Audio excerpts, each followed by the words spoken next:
How to fix slow internet problem easily and fast. First thing you want to do, guys, is open the settings on your phone, and then you have to go into the apps manager like this. Now you have to go into the apps and wait a few seconds. It will start loading all the apps that you have here. Now all what you want to do on this page is open the apps that you don't use. For example, I'm gonna open, let's say, Instagram, and then click on the force stop option, and then click on the data usage and turn off all those options like this. And because I'm using it, so I'm gonna enable them.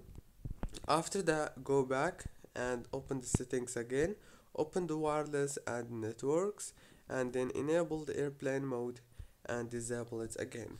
That's it, guys. Don't forget to like, subscribe.